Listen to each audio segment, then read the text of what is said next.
အားလုံးမင်္ဂလာပါKiso Engineering Academy ကနေကြိုဆိုပါရစေဒီဗီဒီယိုမှာတော့ဆောက်လုပ်ရေးနဲ့ပတ်သက်တဲ့စကားလုံးတွေကနေမှ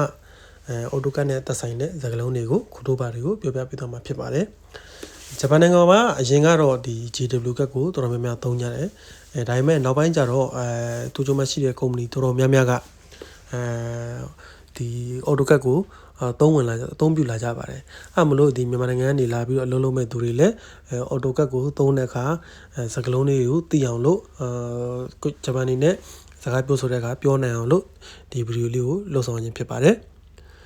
ဟုတ်ကဲ့ပထမဆုံးစကားလုံးကတော့ home ဆိုတဲ့စကားလုံးဖြစ်ပါတယ်ဒီ home ဆိုတော့သူတို့ဂျပန်လိုပဲတိုက်ရိုက်ဘာသာပြန်လိုက်ပါတယ် home လို့ခေါ်ပါတယ်နောက်တစ်လုံးကတော့ insert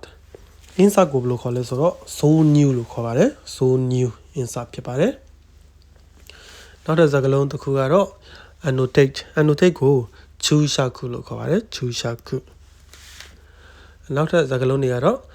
parametric ကိုတော့ဒီပေါ့နော်ဂျပန်လိုပဲတိုက်ရိုက်ဘာသာပြန်ပြီးတော့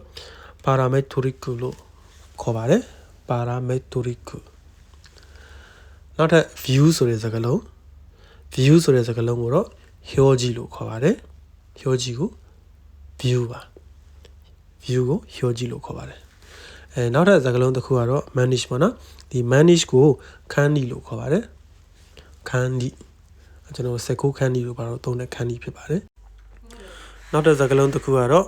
output ဆိုတဲ့စကားလုံးဖြစ်ပါတယ် output ကို shutsuryoku လို့ခေါ်ပါတယ် output ဖြစ်ပါတယ် shutsuryoku နောက်ဆုံးစကားလုံးဖြစ်တဲ့ collaborate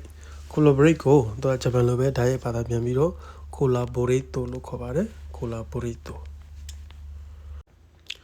အဆုံးထိကြည့်ပေးတဲ့သူတွေအားလုံးကိုကျေးဇူးအများကြီးတင်ပါတယ်နောက်ထပ်ဗီဒီယိုတွေမှာလည်းဒီခိုးတိုးပါတွေနဲ့ knowledge တွေကို share လုပ်ပေးသွားမှာဖြစ်တဲ့အတွက် Kiso Engineering Academy page ကို like and share လုပ်ထားဖို့တောင်းဆိုပါတယ်အားလုံးကိုကျေးဇူးအများကြီးတင်ပါတယ်